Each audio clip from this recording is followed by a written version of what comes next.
Hello friends, welcome to auto I S academy YouTube channel. और आज हमारा Indian polity के अंदर थर्ड डे है, जिसके अंदर हम आज एक और इम्पॉर्टेंट टॉपिक जो है उसको डिस्कस करेंगे।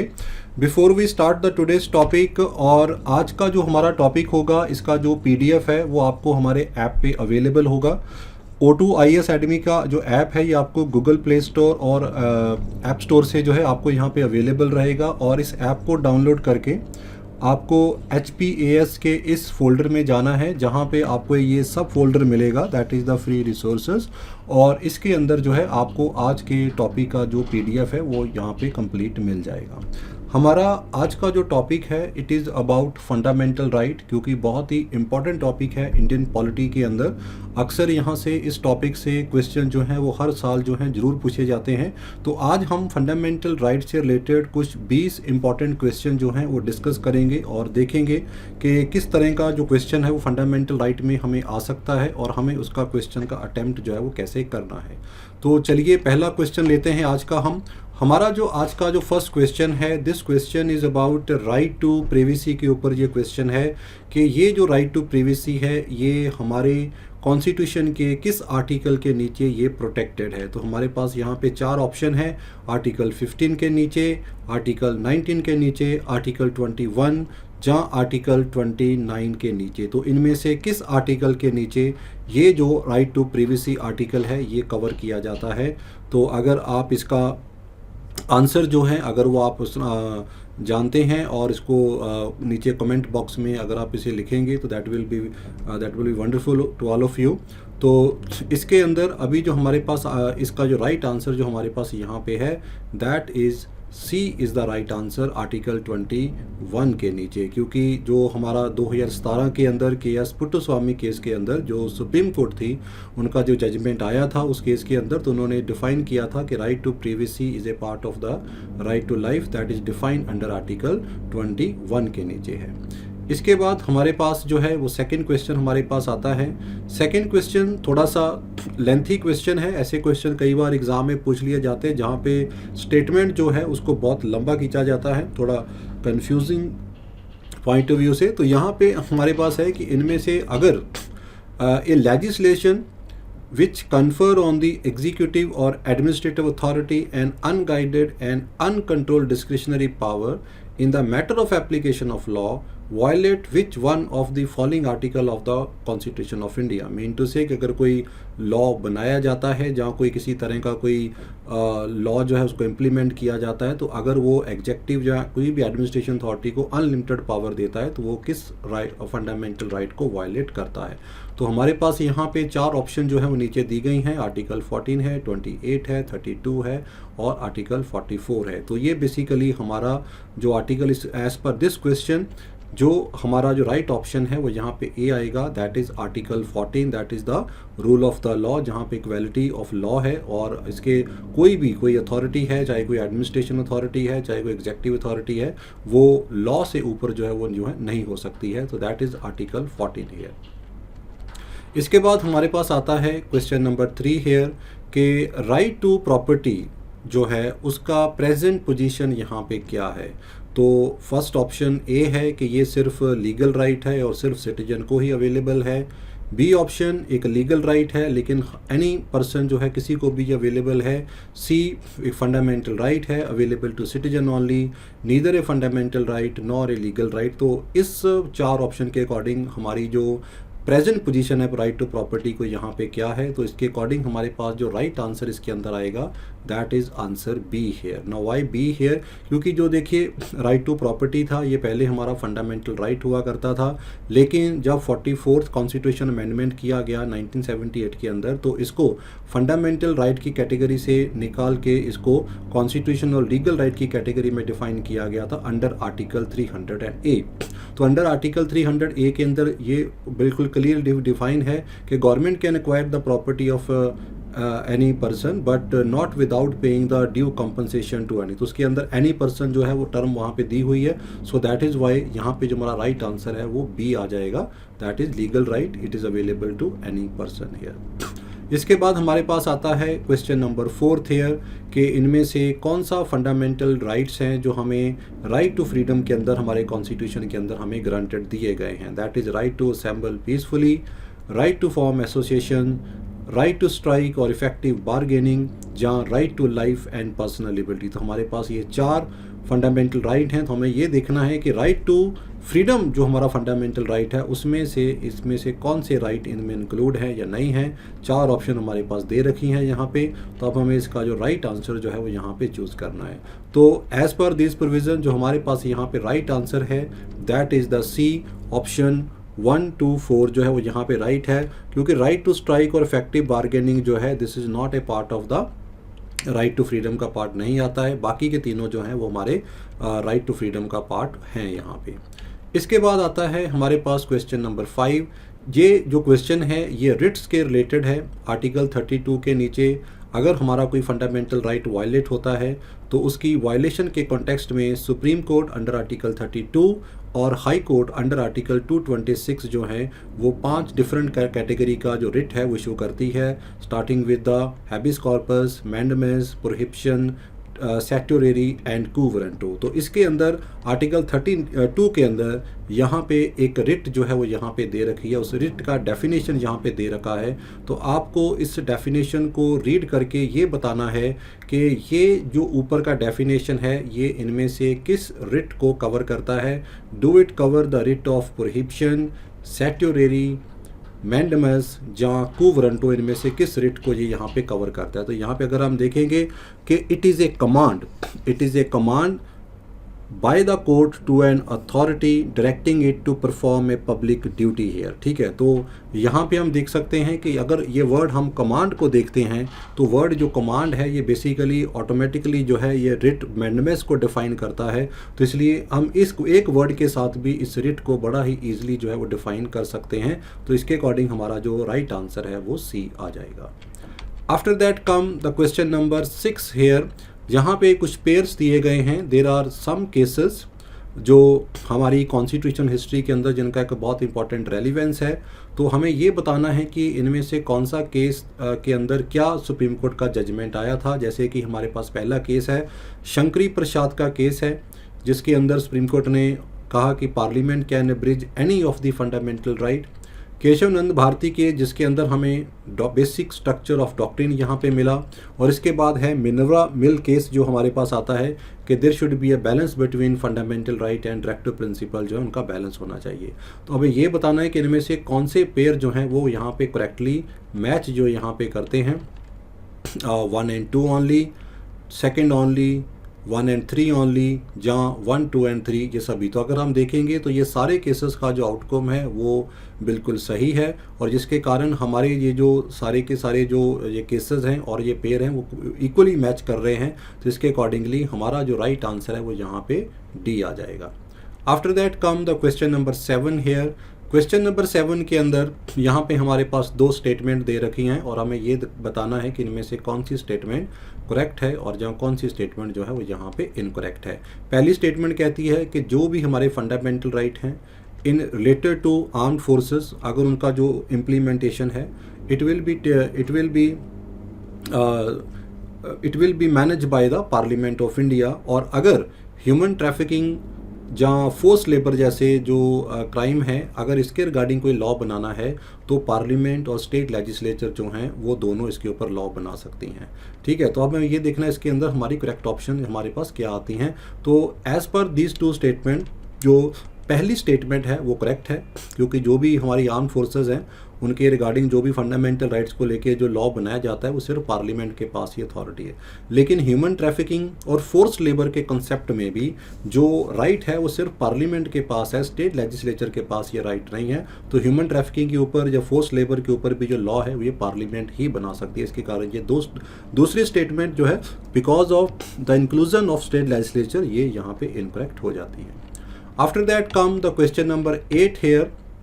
Which of the following cultural and educational rights are granted by the Constitution for the protection of the interest of the minority here? ठीक है, तो यहाँ पर हमारे पास जो हैं 3 यहाँ पे स्टेटमेंट दे रखी हैं। then we have to find out कि इनमें से कौन सी जो स्टेटमेंट है करेक्ट है, और अगर इनमें से कोई इनकरेक्ट है तो वो यहाँ पे कौन सी स्टेटमेंट आ जाती है। पहला वो पॉइंट बात करते हैं, the minority has right to establish and administer educational institution of their choice. Minority can conserve language, script or culture of their own and they can impart education to their children in their own language। हमारे जो constitution है fundamental right के chapter के अंदर minority right जो हैं they are specifically defined under article 29 and article 30।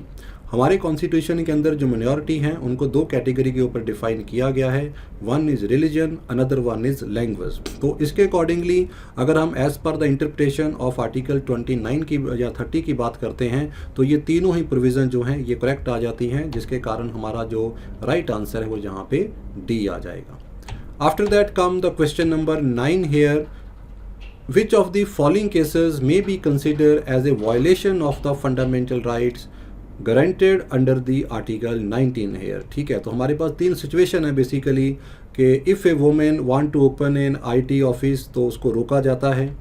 Second है forcing people from certain caste to perform traditional occupation, denial of general information regarding the administration of government. तो ये तीन situation है, तो आपको यहाँ पे ये देखना है कि इनमें से कोई ऐसी स्टेटमेंट है जो सिचुएशन है जो किसी कंडीशन में आर्टिकल 19 के नीचे जहाँ पे हमारी फ्रीडम जो है, राइट टू फ्रीडम जो दिया गया है, तो उसको वायलेट करता है या नहीं करता है। तो हमारे पास यहाँ पे चार ऑप्शन यहाँ पे दे रखी हैं।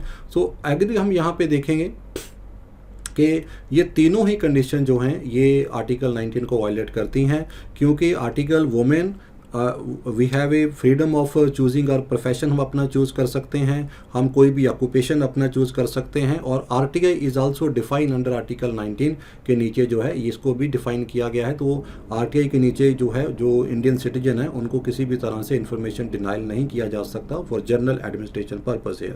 तो इसके अकॉर्डिंगली हमारा जो राइट आंसर है वो यहाँ पे डी आ जाएगा। After that come the question number 10 यहाँ पे, जिसके अंदर कुछ रिट्स की बात की गई है यहाँ पे। तो रिट्स के रिगार्डिंग यहाँ पे क्या कहा गया है कि writs can be issued against private and public authority. High court है wider writ jurisdiction than that of the supreme court है। तो हमारे पास ये दो स्टेटमेंट हैं।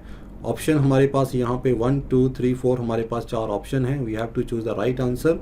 तो एज पर दीज क्वेश्चन ये दोनों ही स्टेटमेंट जो हैं वो करेक्ट हैं। इसके अकॉर्डिंगली हमारा जो राइट आंसर है वो यहाँ पे सी आ जाएगा। अब कैसे करेक्ट है ये भी जान लेते हैं।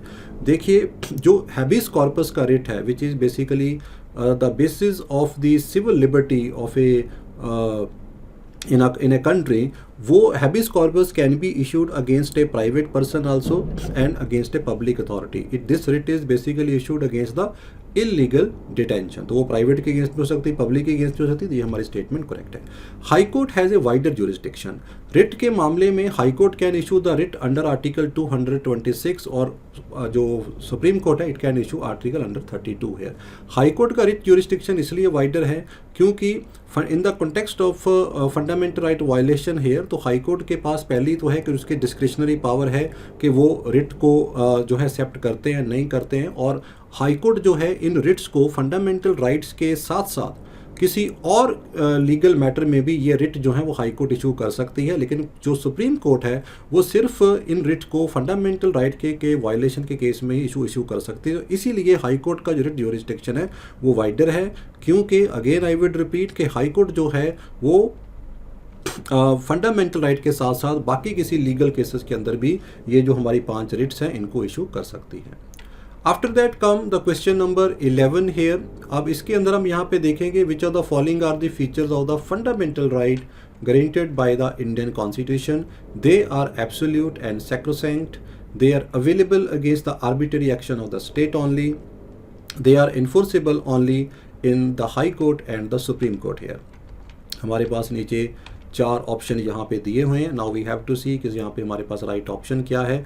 अब इनमें से इन 3 स्टेटमेंट में से अगर हम देखते हैं तो सिर्फ एक ही स्टेटमेंट है जो यहाँ पे करेक्ट आती है और वो है स्टेटमेंट नंबर 3 हियर। क्योंकि अगर हमारा कोई फंडामेंटल राइट वायलेट होता है तो we can directly approach high court as well as supreme court. तो ये वाली स्टेटमेंट हमारी करेक्ट आ जाती है। तो इसके अकॉर्डिंगली हमारा जो राइट आंसर है वो यहाँ पे ए आ जाता है, that is the third only.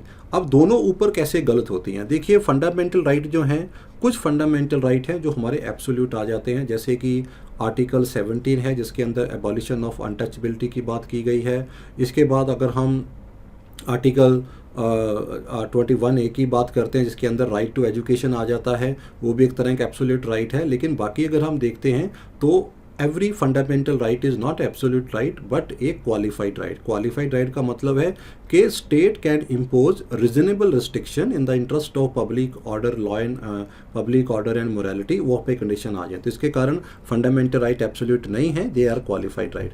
They are available against the arbitrary action of the state only. Most of the fundamental right जो हैं they are available against the state, that is why fundamental right को negative right भी कहा जाता है। लेकिन कुछ fundamental right ऐसे भी हैं जो प्राइवेट इंडिविजुअल के अगेंस्ट भी अवेलेबल हैं, जैसे कि आर्टिकल 17 है to abolish the practice of untouchability. उसके बाद आर्टिकल 23 है प्रोहिबिशन ऑफ ह्यूमन ट्रैफिकिंग है। आर्टिकल 24 है जिसके अंदर 14 साल से किसी बच्चे को किसी भी तरह की एम्प्लॉयमेंट में नहीं लगाया जा सकता है। तो इसके कारण हम देखेंगे कि ये जो दो स्टेटमेंट है ये ऊपर गलत हो जाती है और नीचे वाला स्टेटमेंट हमारा ठीक है, जिसके अकॉर्डिंग हमारा राइट आंसर जो है वो ए आ जाता है।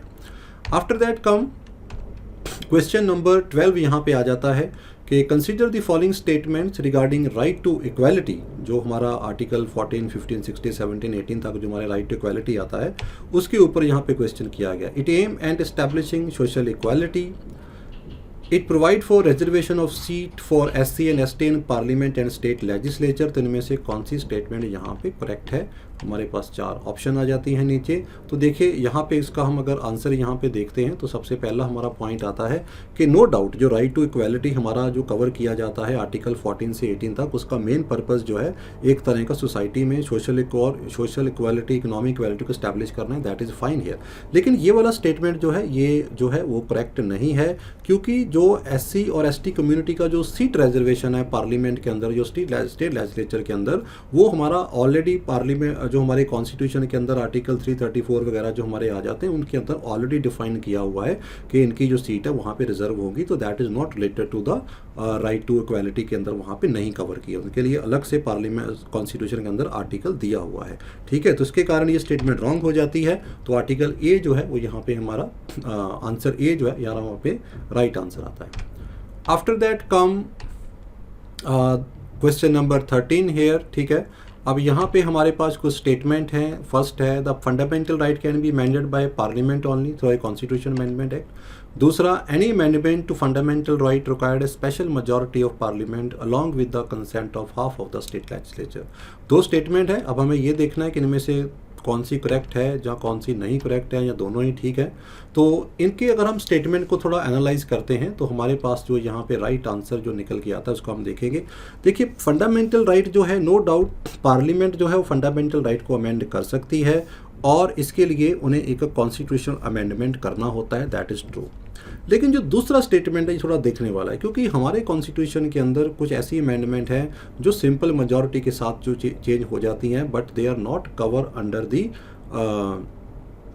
Under the category of the fundamental right. जैसे किसी स्टेट बाइफर्केशन हो जाता है, किसी स्टेट का टेरिटरी कम या ज़्यादा किया, जहाँ किसी उसका टेरिटरी उसका नेम चेंज किया, तो उसके लिए फंडामेंटल जो कॉन्स्टिट्यूशन अमेंडमेंट की ज़रूरत नहीं होती। लेकिन हाँ, जहाँ पे सेंटर स्टेट रिलेशनशिप का कोई मुद्दा होता है कि जहाँ पे सेंटर स्टेट के रिलेशनशिप को लेके कोई इन्वॉल्वमेंट होती है, तो वहाँ पे ज़रूर अगर फंडामेंटल राइट का कोई अमेंडमेंट होना है तो half of the state legislature में उस अमेंडमेंट बिल को पास करवाना ज़रूरी होता है। तो यहाँ पे पॉइंट क्या है, एनी अमेंडमेंट, तो not any amendment. Her amendment के लिए हमें 50% स्टेट का मंजूर जो कॉन्सेंट है वो नहीं चाहिए। ठीक है, तो इसके कारण ये गलत हो जाता है। Only those subject, only those amendment जहाँ पे सेंटर और स्टेट का रिलेशनशिप को लेके जो है अगर कोई कॉन्फ्लिक्ट है तो वहाँ पे इस तरह का अमेंडमेंट जो है वहाँ पे हो सकता है इस मीडियम के साथ। तो इसके अकॉर्डिंगली हमारा जो पहला राइट आंसर है वो हमारा ए आ जाएगा, वो सेकंड स्टेटमेंट जो है रॉन्ग हो जाती है। After that come question number 14 here, which of the following are correct in the context of rights in a democracy. ठीक है, राइट्स के बारे में डेमोक्रेसी में हमें किस तरह का डेफिनेशन मिलता है, ऐसे क्वेश्चन अक्सर एग्जाम में आ भी जाते हैं। Rights are reasonable claim of person recognised by society and sanction by law. Second definition है rights protect minority from the operation of the majority. तो हमें ये बताना है कि इनमें से हमारी करेक्ट स्टेटमेंट यहाँ पे कौन सी है। ए बी सी डी हमारे पास 4 ऑप्शन है। तो यहाँ पे हम देखेंगे ये दोनों ही स्टेटमेंट जो हैं वो यहाँ पे करेक्ट आ जाते हैं। क्यों करेक्ट हैं? क्योंकि देखिए राइट्स आर रीजनेबल क्लेम, ठीक है। There should be some logic, there should be some reason. If we are giving some rights to some person here, उसका एक लॉजिकल रीजन होना चाहिए, सोसाइटी के द्वारा भी उसे रिकॉग्नाइज होना चाहिए, एंड लॉ जो है उसको प्रॉपरली सपोर्ट करता होना चाहिए। दूसरा जो है राइट्स जो हैं they protect the minority from the operation of the majority. इसके लिए ही आज की डेट में हम कहते हैं कि भाई जो एक डेमोक्रेटिक कंट्री है उसका एक बेस्ट फीचर क्या होता है। तो डेमोक्रेसी का मतलब सिर्फ इलेक्शन से नहीं है, सिर्फ वोटिंग से नहीं हो जाता है, उसमें ये भी देखा जाता है कि जो माइनॉरिटी है उसको कैसे ट्रीट किया जाता है, how the majority treat it's minority here. तो इसके पर्पज़ के अकॉर्डिंगली हम यहाँ पे देखेंगे ये दोनों स्टेटमेंट जो है यहाँ पे रहती है। और हमारे कॉन्स्टिट्यूशन के अंदर भी जो फंडामेंटल राइट की हम बात करते हैं तो आर्टिकल 29 की बात करें या 30 की बात करें, उससे पहले अगर हम आर्टिकल 25 से 28 की बात करें तो रिलीजियस और माइनॉरिटी राइट जो है वो यहाँ पे ड्यूली सेफ रखे गए हैं। After that come question number 15 here, article 17 के ऊपर जो क्वेश्चन है, this article impose restriction on the practice of untouchability on the state only. Protection of civil right act 1955 बना हुआ है आर्टिकल 17 को इम्प्लीमेंट करने के लिए। द टर्म अनटचेबिलिटी जो है उसको protection of civil right act के नीचे जो है वो डिफाइन किया गया है। तो it has been clearly defined here. तो हमारे पास 3 स्टेटमेंट हैं, तो वी हैव टू सी कि इसका करेक्ट आंसर यहाँ पे हमारे पास क्या आता है, ए बी सी जहाँ डी, इनमें से हमें यहाँ पे देखना है। तो हमारे पास इनमें से 3 स्टेटमेंट जो यहाँ पे हैं इनमें से हम देखेंगे कि सिर्फ एक ही स्टेटमेंट है वो यहाँ पे करेक्ट है। अब बाकी की 2 क्यों गलत है, तो पहले हम देखें कि आर्टिकल 17 जो है ये सिर्फ स्टेट के ऊपर रिस्ट्रिक्शन इम्पोज नहीं करता है। This article is available not only against the state but against the private individual also. तो प्राइवेट इंडिविजुअल भी है, इसलिए स्टेटमेंट रॉन्ग हो जाता है, ठीक है। इसके बाद आर्टिकल 17 को इम्प्लीमेंट करने के लिए protection of civil right act बनाया गया है, जिसके नीचे इसको जो है प्रोटेक्शन दी जाती है ताकि ये प्रैक्टिस में ना आ सके अनटचेबिलिटी। तो ये स्टेटमेंट हमारी करेक्ट आ जाती है, ठीक है, दिस स्टेटमेंट इज करेक्ट। लेकिन तीसरी हम देखेंगे कि जो टर्म अनटचेबिलिटी है ये प्रोटेक्शन ऑफ सिविल राइट में डिफाइन नहीं है, it is not define there.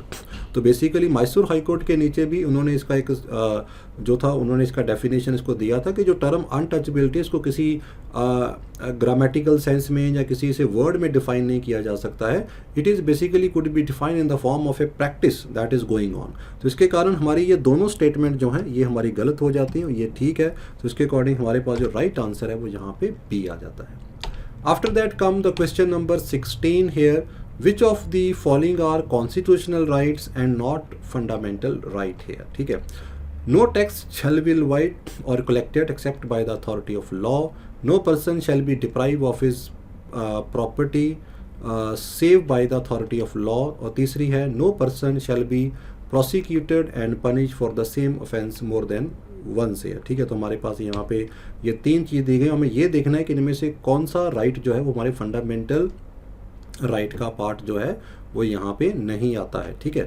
तो that we have to see it here. तो यहाँ पे हमारे पास 4 ऑप्शन जो है वो यहाँ पे आ जाती हैं और यहाँ पे हम देखेंगे कि हमारे पास जो ऑप्शन बी है वो राइट आंसर है, क्योंकि ये पहले जो हैं ये हमारे कॉन्स्टिट्यूशनल राइट आ जाते हैं। This is define under article 257 के नीचे डिफाइन आ जाते हैं, ठीक है। और ये वाला अगर हम पार्ट देखेंगे तो आर्टिकल 300A के नीचे right to property has made a legal right here. तो ये वाला जो अगर हम पॉइंट देखेंगे this is basically a part of the fundamental right आ जाता है, राइट टू फ्रीडम के नीचे इसको कवर किया जाता है। सो दैट इज़ वाई ये जो ऊपर के 2 पार्ट आ जाते हैं ये हमारे कॉन्स्टिट्यूशनल राइट हैं, they are not are fundamental right here. After that come the question number 17 here. ये 86 अमेंडमेंट के रिगार्डिंग इसको किया गया था कि इसके नीचे क्या मेजर चेंजेस आई थी। आर्टिकल 21 इंट्रोड्यूस किया गया था कॉन्स्टिट्यूशन के अंदर, जिसके अंदर fundamental right to education for children दिया गया था। आर्टिकल 45 अमेंड किया गया जिसके अंदर स्टेट के ऊपर एडिशनल रिस्पॉन्सिबिलिटी आई to provide childhood care and education for all children. No changes were made in the fundamental duty. तो हमारे पास 3 स्टेटमेंट है। Now we have to see कि इनमें से कौन सा स्टेटमेंट हमारा करेक्ट है और कौन सा स्टेटमेंट हमारा इनमें से इनकरेक्ट यहाँ पे आ जाता है। तो देखिए यहाँ पे पहला पॉइंट यहाँ पे देखने वाला है कि इनमें से एक ही स्टेटमेंट करेक्ट है। देखिए वो कौन सी है, ये वाला स्टेटमेंट करेक्ट है कि नो डाउट 86 अमेंडमेंट के नीचे जब right to education fundamental right बनाया गया था तो एक नया article 21A under right to life के नीचे इसको कवर किया गया। ये वाला स्टेटमेंट रॉन्ग है। नो डाउट आर्टिकल 45 को अमेंड किया गया था और स्टेट का जो ऑब्लिगेशन भी था to provide childhood care and education, लेकिन यहाँ पे जो गलत है कि यहाँ पे ऑल चिल्ड्रन लिख दिया गया है, ठीक है। इसके कारण ये गलत हो जाता है क्योंकि इसके अंदर जो अमेंडमेंट किया गया था वो 0 ईयर से लेके 5 साल के बच्चों को अर्ली चाइल्डहुड केयर और वो उनकी नीड के अकॉर्डिंग सारी चीज़ों को प्रोवाइड करना था। और फंडामेंटल ड्यूटी के अंदर भी हमने एक नई फंडामेंटल ड्यूटी जो 11th फंडामेंटल ड्यूटी थी उसको ऐड किया था कि एवरी पेरेंट्स और गार्डियन की ये एक ड्यूटी है कि वो अपने बच्चे को या जो भी बच्चा है उसको प्रॉपर स्कूल की एजुकेशन जो है वो वहाँ पे प्रोवाइड करें। तो इसके अकॉर्डिंगली हमारा जो राइट आंसर है वो ए ही है और ये इन वजह से ये दो स्टेटमेंट रॉन्ग हो जाती हैं और ऊपर का स्टेटमेंट यहाँ पे करेक्ट है। After that come question number 18 here, child labour से रिलेटेड जो क्वेश्चन है आर्टिकल 24 और जो है हमारे कॉन्स्टिट्यूशन का, it prohibit the employment of children below 14 year in hazardous activity. Second, the child labour amendment act 2016 जो किया गया था, इसके accordingly no child shall be employed और permitted to work in any occupation और प्रोसेस विदाउट एनी एक्सेप्शन। तो यहाँ पे हमारे पास देखना है कि इनमें से कौन सा स्टेटमेंट करेक्ट है और कौन सा स्टेटमेंट इनकरेक्ट है। तो देखिए पहले वाला स्टेटमेंट जो है बिल्कुल करेक्ट है क्योंकि आर्टिकल 24 क्लियरली डिफाइन करता है हैजर्डस इंडस्ट्री होती है एनी इंडस्ट्री जहाँ पे केमिकल, आयरन, स्टील जिस तरह का बहुत हैवी इंडस्ट्री जहाँ पे काम करती है तो वहाँ पे किसी भी 14 साल या उसके कम बच्चे को एम्प्लॉयमेंट नहीं किया जाता, ये ठीक है। ये वाला स्टेटमेंट ठीक है, चाइल्ड लेबर अमेंडमेंट एक्ट 2016 के अंदर कुछ अमेंडमेंट किया गया था लेकिन इसके अंदर कुछ एक्सेप्शन क्रिएट किए गए थे। वो एक्सेप्शन क्या थे कि जो बच्चा है अगर किसी का कोई फैमिली बिजनेस है, जो कोई फैमिली का अपना काम है तो बच्चा जो है वो अपने फैमिली के बिजनेस में उनको हेल्प कर सकता है लेकिन not during the school hour, ठीक है। वो स्कूल आवर के नहीं, स्कूल आवर के बाद 1-2 घंटे अगर काम करना है तो कर सकता है। इसके बाद ही जो बच्चे हैं जैसे वो फिल्म है, ऑडियो, जहाँ विजुअल इंडस्ट्री है, जहाँ एडवर्टाइजमेंट में, इसमें वो अपना काम जो है कर सकते हैं। तो इस तरह का एक्सेप्शन जो है वो क्रिएट किया गया था लेकिन इस स्टेटमेंट में कहा गया है कि इसके अंदर कोई एक्सेप्शन क्रिएट नहीं किया गया था तो इसके कारण ये स्टेटमेंट जो है वो यहाँ पे रॉन्ग हो जाती है। तो यहाँ पे हमारे पास जो राइट आंसर है वो ए आ जाता है। After that come the question number 19 here, habeas corpus के ऊपर जो क्वेश्चन जो है पूछा गया है यहाँ पे। तो हैबिस कॉर्पस जिसको कि बेसिस ऑफ सिविल लिबर्टी कहा जाता है, एक सिविल लिबर्टी का बेस है हैबिस कॉर्पस का रिट जो है यहाँ पे, ठीक है। तो इसके अंदर हम यहाँ पे देखेंगे कि what is habeas corpus. It is an order issued by the court to a person who has detained another person to produce the body of the letter before it। तो that statement is absolutely right, ये बिल्कुल ठीक statement है क्योंकि हैबिस कॉर्पस का word ही लैटिन में ये है to have the body. The writ can be issued against public authority only, this statement is यहाँ पे रॉन्ग हो जाती है क्योंकि ये पब्लिक अथॉरिटी के साथ साथ ये प्राइवेट इंडिविजुअल के अगेंस्ट में भी इशू हो सकती है। तो इसके कारण हमारा यहाँ पे जो राइट आंसर है वो यहाँ पे ए आ जाएगा। इसके बाद आते हैं हमारा लास्ट क्वेश्चन जो 20th क्वेश्चन है यहाँ पे और इसके अंदर हम देखेंगे article right to life under article 21 of the constitution does not include right to die, ठीक है। Article 21 include right to minimum subsistence allowance during suspension of suspension and all those aspects which go to make man life meaningful, complete and worth living. तो यहाँ पे दो statement दे रखी हैं तो हमें देखना है कि इनमें से कौन सा स्टेटमेंट करेक्ट है जहाँ नहीं है। तो राइट आंसर हमारा यहाँ पे आ जाता है सी। ये दोनों ही स्टेटमेंट जो हैं वो बिल्कुल करेक्ट हैं। हमारा कॉन्स्टिट्यूशन हमें राइट टू लाइफ के नीचे राइट टू लाइफ देता है, राइट टू डाई नहीं देता है, ठीक है। इसके अकॉर्डिंगली हम यहाँ पे देखेंगे कि 21 के नीचे जो राइट टू लाइफ है इसको सुप्रीम कोर्ट ने अपनी बहुत सारी डेफिनेशन के अंदर what is right to life या राइट टू लाइफ क्या होती है इसको बहुत सारी डेफिनेशन के अंदर डिफाइन भी किया हुआ है। तो as per this definition this statement is also correct here. तो यहाँ पे हमारे पास जो राइट आंसर है वो यहाँ पे सी आ जाता है। So student this was the lecture for today जिसके अंदर हमने फंडामेंटल राइट के 20 इंपॉर्टेंट क्वेश्चन जो है डिस्कस किए हैं।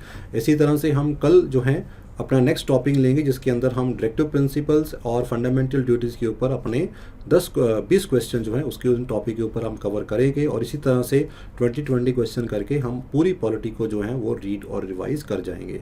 ठीक है student, thank you for today और फिर कल मिलेंगे अपने नेक्स्ट टॉपिक के साथ। Have a nice day and best wishes for your exam preparation. Thank you.